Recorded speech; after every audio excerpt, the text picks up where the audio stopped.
உணவை தேடி ஒரு கரடி காட்டில் அலைந்து கொண்டிருந்தது. அந்த பரிதாபமான கரடி நல்ல உணவை சாப்பிட்டு பல நாட்கள் ஆகிவிட்டன. அதற்கு பிடித்தமான வேர்கள், கொத்து கொத்தான பழங்கள், தேன் முதலியவற்றை நினைத்தாலே அதற்கு நாக்கில் எச்சி ஊறும்.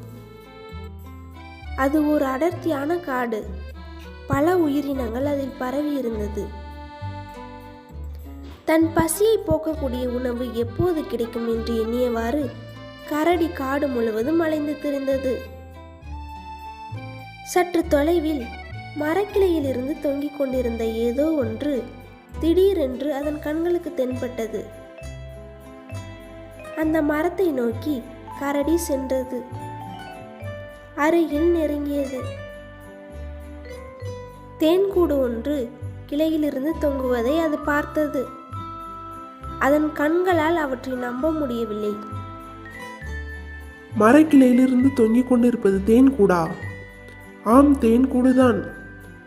தன் அதிர்ஷ்டத்தை கரடியால் நம்ப முடியவில்லை. மகிழ்ச்சியால் துள்ளி குதித்தது. தேன்கூட்டுக்குள் தேனீக்கள் இருக்கின்றனவா என்று உற்று நோக்கியது. அங்கு தேனீக்கள் இல்லை.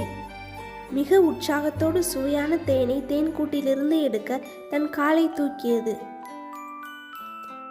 அந்த நேரத்தில் சத்தமாக ரீங்காரமிட்டவாறு ஒரு பெரிய தேனீ கூட்டம் தன்னை நோக்கி வருவதைக் கண்டு கரடி பயந்தது. அந்த கூட்டை சேர்ந்த தேனீக்கள் அவை. தேனீக்கள் நாள் முழுவதும் கடுமையாக உழைத்து சேகரித்து தேனை கூட்டில் வைப்பதற்காக வந்து கொண்டிருந்தன.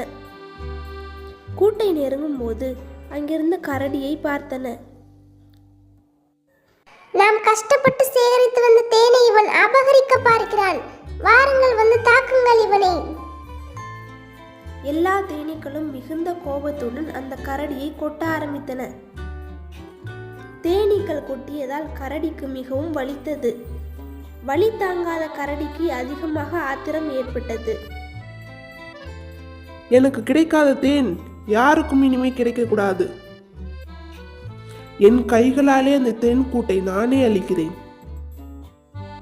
என்று கரடி அந்த தேன் கூட்டை கைப்பற்ற எண்ணியது. அதனை பார்த்த புத்திசாலியான அந்த தேனீக்கள், இவன் நம்முடைய கூட்டை அழிக்க பார்க்கிறான். வாருங்கள், ஒன்று சேர்ந்து அவனை மீண்டும் தாக்குவோம். நம்முடைய வலிமையெல்லாம் ஒன்று சேர்த்து அவனை தாக்குவோம், வாருங்கள் என்று தேனீக்கள் எல்லாம் ஒன்று சேர்ந்து அந்த கரடியை கொட்டின. கரடி இப்போது திகைத்து போனது. தேன் கூட்டை பிடிக்கும் எண்ணத்தை கைவிட்டது.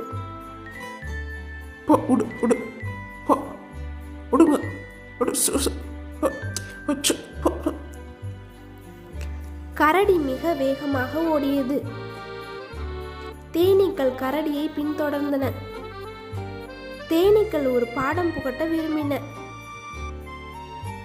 தங்களுடைய கடுமையான உழைப்பின் பலனை கரடி அபகரிக்க நினைத்ததை எண்ணி தேனீக்கள் மிகவும் கோபமாயின. தேனீக்களிடமிருந்து பயந்து போன அந்த கரடிக்கு எப்படி தப்பிப்பது என்று தெரியவில்லை. காட்டுக்கு நடுவில் வேகமாக ஓடி ஆற்றுக்கு அருகில் கரடி வந்து சேர்ந்தது. ஓடி வந்த கரடி ஆற்று நீருக்குள் குதித்தது. தேனீக்கள் அவ்விடத்தை விட்டு செல்லும் வரை கரடி அந்த நீருக்குள்ளே இருந்தது. உடலில் பட்ட காயத்தால் வருந்திய கரடி தண்ணீரை விட்டு வெளியேறி தன் இடத்திற்கு சென்றது. இனிமேல் தேன்கூடு பக்கம் போவதில்லை என்று தீர்மானித்தது. இனிப்பான தேனை நினைத்தாலே கசப்பான இந்த அனுபவம் தான் அதற்கு நினைவுக்கு வரும். இக்கதையினால் அறியப்படும் நீதி என்னவென்றால், ஆசை வெறி அதிகமானால் அழிவு உறுதி.